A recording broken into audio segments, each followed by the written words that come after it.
आज हमारे साथ बात करने के लिए जेडी रावत साहब हैं, जो कि किंग जॉर्ज मेडिकल विश्वविद्यालय में पेडियाट्रिक सर्जरी डिपार्टमेंट के एचओडी हैं। हम इनसे बातचीत करेंगे और समझेंगे कि बच्चों से रिलेटेड जो बीमारियां हैं उनको किस तरीके से ठीक किया जाता है, बच्चों में कौन कौन सी बीमारियां होती हैं। सर, आपका बहुत बहुत स्वागत है टीवी भारत में। सर, सबसे पहला सवाल मेरा ये है कि बच्चा जब जन्म लेता है तो जो उनके माँ बाप हैं उनको किन बातों का ध्यान रखना चाहिए? सर, ये बहुत अहम सवाल है। और जैसा आपने कहा कि अगर बच्चा कोई माँ के गर्भ में है तो सबसे पहली चीज़ तो उसको जो है गायनिकोलॉजिस्ट के देख रेख में उसका केयर होना चाहिए। उसमें क्या होता है कि ड्यूरिंग प्रेगनेंसी कई तरह के टेस्ट होते हैं, स्पेशली जैसे अल्ट्रासाउंड वगैरह है। तो आजकल कोई भी कंजेनाइटल बर्थ डिफेक्ट अगर बच्चे में डेवलप होती है तो वो समय से पता लग जाता है। अगर बहुत गंभीर एबनॉर्मलिटी बच्चे में होती है तो उसका समय पर उसका एमटीपी करा करके बच्चे को एबार्ट कराया जाता है। लेकिन अगर कोई कम गंभीर बीमारी होती है जिसका पैदा होने के बाद सफल ऑपरेशन हो सकता है, ऐसी प्रेगनेंसी को हम लोग कंटिन्यू कराते हैं।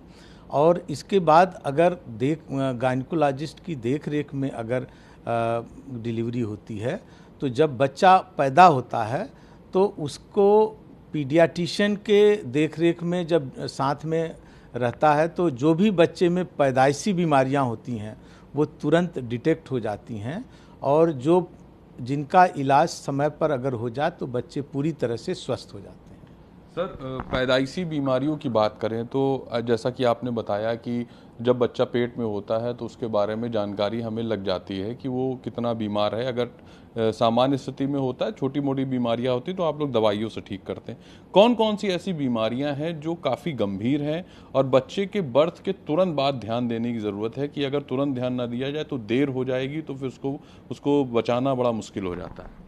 सर, कुछ बीमारियां ऐसी होती हैं जैसे बच्चे में पैखाने का रास्ता नहीं होता है। बहुत से ऐसे बच्चे आते हैं तो पैखाने का रास्ता न होने के बाद पता चलता है कि बच्चा वैसे तो नॉर्मल है और 1-2 दिन हो गया तो पता चला बच्चे ने पोटी नहीं किया। तब किसी ने नीचे ध्यान दिया कि अरे ये तो पोटी का रास्ता नहीं है। तो ये बहुत गंभीर बीमारी है और इसका तो अगर इंस्टीट्यूशनल या किसी हॉस्पिटल में डिलीवरी होती है तो ये तुरंत पता चल जाता है पीडियाट्रिशियन के माध्यम से कि इस बच्चे में ये प्रॉब्लम है। वो हमारे यहाँ समय से आ जाते हैं तो उसकी हम जांच करके यथाशीघ्र उसका इलाज कर लेते हैं। लेकिन जो बच्चे रूरल एरिया में से डिलीवरी के बाद आते हैं उनमें काफ़ी देर हो जाता है। 24-48 घंटे के बाद वो पेट काफ़ी तन जाता है। तनने की वजह से बच्चे को सांस लेने में दिक्कत होने लगती है। तो ऐसे बच्चों को थोड़ा सा डायग्नोसिस बनाना, मैनेज करना डिफ़िकल्ट होता है। तो ऐसे में हमारी सलाह है कि जितने भी लोगों के यहाँ डिलीवरी होती है कोशिश करके सरकारी अस्पताल या जहाँ भी उनके नज़दीक स्वास्थ्य केंद्र हो वहाँ पर डिलीवरी कराएं ताकि इस तरह की बीमारी पकड़ में आ जाए। इसके अलावा एक होता है बीमारी सांस की नली, खाने की नली से जुड़ी होती है, जिसमें आहार नली जिसका पूरी तरह से विकास नहीं होता है। इनमें भी क्या प्रॉब्लम होती है कि ये बच्चे जैसे ही दूध पिलाओ तो दूध जो है फेफड़े में चला जाता है तो बच्चे को सांस लेने में दिक्कत होने लगती है। तो ये भी एक गंभीर समस्या है। ये भी इंस्टीट्यूशनल या स्वास्थ्य केंद्र पर अगर डिलीवरी होती है तो पीडियाट्रिशियन तुरंत इसको डायग्नोज कर लेता है कि बच्चे की सांस की नली या खाने की नली विकसित नहीं है और तुरंत ये बच्चे आते हैं।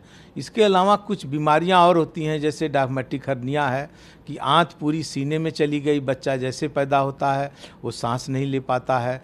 तो ये सब जो बीमारियां हैं ये एक्यूट इमरजेंसी होती है और इसमें जितना जल्दी डिटेक्ट हो जाता है उतने ही जल्दी इनका अच्छे से इलाज हो जाता है, बच्चे पूरी तरह से स्वस्थ हो जाते हैं। सर, ये तो आपने उन बीमारियों के बारे में बताया जो 48 घंटे के अंदर, मतलब बच्चा पैदा होने के 48 घंटे के अंदर अगर इनको आप पहचान लेते हैं तो फिर इलाज संभव होता है। बहुत देर हो जाती है तो आपके लिए भी बच्चे को बचाना चुनौतीपूर्ण होता है। सर, कुछ और भी बीमारियां हैं जो बच्चों के 1-2 साल में या 3 साल के अंदर ही पहचानना आवश्यक है और उनका इलाज कराना ज़रूरी है?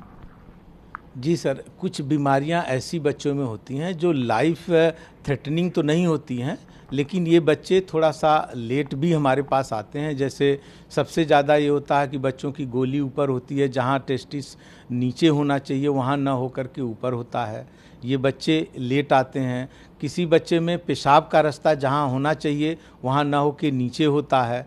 इसके अलावा कई ऐसे बच्चे होते हैं जिसके हम स्पाइना बाइफिडा कहते हैं, सिर में पानी की शिकायत आ गई, हाइड्रोसेफलस कहते हैं, या रीढ़ की हड्डी में फोड़ा होता है जिससे बच्चों में पैरों में कमजोरी, टट्टी पेशाब पर कमजोरी होती है। इसके अलावा सिस्टिक हाइग्रोमा है, और अंदर पेट में कई ऐसी बीमारियां हैं जैसे कोलिडोकल सिस्ट है, हाइड्रोनेफ्रोटिक चेंजेज हैं किडनी में। सो ये सब बीमारियां हाला बच्चे लेट आते हैं, लेकिन इनका भी इलाज हम लोग समय से अगर आएँ तो करते हैं, क्योंकि इसका अगर लंबे समय तक इंतज़ार करिए तो ये संबंधित आर्गन, जैसे हाइड्रोनेफ्रोसिस है तो गुर्दा खराब हो जाता है, कोलिडोकल सिस्ट है तो लीवर खराब हो जाता है। तो ये सब समय से आ जाएं तो इनका पूरी तरह से हमारे यहाँ इलाज हो जाता है। सर, दोनों बीमारियों के बारे में जैसा कि आपने बताया कि जो बच्चा पैदा होने के तुरंत बाद आवश्यक होती हैं 48 घंटे के अंदर, कुछ ऐसी बीमारियां हैं जो 2 से 3 साल तक भी आप ठीक कर लेते हैं। जो लोग इलाज कर रहे हैं ग्रामीण क्षेत्रों में जहां पर प्रॉपर तरीके से बहुत अच्छे डॉक्टर नहीं हैं, छोटे छोटे क्लिनिक हैं या छोटे छोटे मैटरनिटी सेंटर हैं, वहाँ के डॉक्टरों को क्या बताना चाहेंगे? ऐसे अभिभावक, ऐसे पेरेंट्स जिनके यहाँ बच्चे पैदा हो रहे हैं, उनको किन बातों का विशेष ध्यान रखना चाहिए? सर, ऐसे अभिभावक को मैं यही कहूँगा कि जब भी प्रेगनेंसी होती है किसी बहू बेटी में, तो उसको स्वास्थ्य केंद्र पर समय समय पर चेक कराएं, उसकी जांच कराएं, अल्ट्रासाउंड कराएं। ज़्यादातर केसेस में बीमारी इंट्रायूट्राइन या एंटीनेटल डिटेक्ट हो जाती है, लेकिन अगर किसी वजह से नहीं डिटेक्ट हो पाती हैं, कोशिश करके इनको इन्हीं सेंटर पर डिलीवरी कराएं। वहाँ के जो डॉक्टर हैं, चाहे गायनकोलॉजिस्ट हैं या पीडियाट्रिशियन हैं या जो भी नर्सिंग स्टाफ हैं, वो बच्चे को पैदा होने के बाद पूरी तरह से उसकी जांच करें। ज़्यादातर बीमारियां डिटेक्ट हो जाती हैं, जैसे अगर बच्चे को पैखाने का रास्ता नहीं है तो इमीडिएटली नीचे जो है बच्चे को नीचे देख लें कि इसका पैखाने का रास्ता है या नहीं है, और अगर आहार नली विकसित नहीं है तो उसमें मुंह के रास्ते एक ट्यूब डालते हैं, उससे पता लग जाता है कि ये ट्यूब कितना अंदर पेट में जा रही है, उससे भी ये बीमारी डिटेक्ट हो जाती है। तो ये कुछ ऐसी बीमारियां हैं जो अर्ली डिटेक्ट जहां डिलीवरी होती है वहीं पर हो जाती है। कुछ और प्रॉब्लम है, जैसे हमने बताया डायबिटिक हर्निया है और इंटेस्टाइनल एट्रीजिया वगैरह हैं, ये थोड़ा लेट डिटेक्ट होती हैं। यहाँ ये पीडियाट्रिशियन के माध्यम से जब बच्चा वहाँ पर डिलीवरी होती है तो ये भी 24 घंटे के अंदर ज़्यादातर डिटेक्ट हो जाती हैं।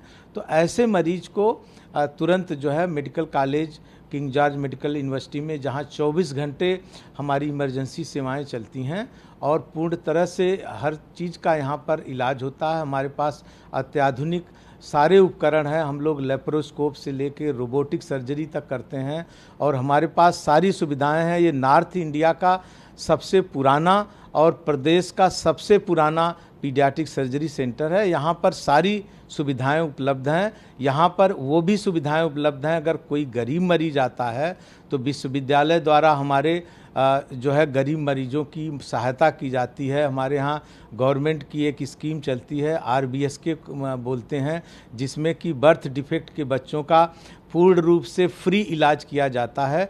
तो इसके लिए मैं अनुरोध करूंगा कि अगर कोई भी अभिभावक, उसके बच्चे में कोई प्रॉब्लम है तो तुरंत हमारे यहाँ ले आएँ 24 घंटे के अंदर, 48 घंटे के अंदर, और हम लोग पूरी तरह से, हमारी टीम यहाँ रेडी रहती है और उनको सारी सुविधाएं मिलेंगी। धन्यवाद। तो बहुत ही गंभीर मुद्दा कि बच्चों के जन्म के बाद अगर उनमें कोई बीमारी है तो समय रहते अगर उसके बारे में जानकारी मिल जाए और समय रहते उसके इलाज के लिए डॉक्टरों के पास पहुंचा जाए तो उनके जीवन को बचाया जा सकता है। वहीं तमाम ऐसी भी बीमारियां हैं जो बच्चे के जीवन को प्रभावित करती हैं, अगर उनका भी समय रहते पता चल जाए और KGMU पहुंचकर उनका इलाज कराया जा सकते तो एक बच्चा जो जन्मा है वो एक अच्छे से अपना जीवन यापन कर सकता है। तो समय का बहुत महत्व है।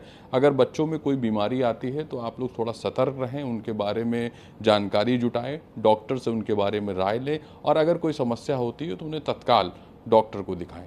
वीडियो जर्नलिस्ट विजय के साथ मैं प्रशांत मिश्रा, ETV भारत, लखनऊ।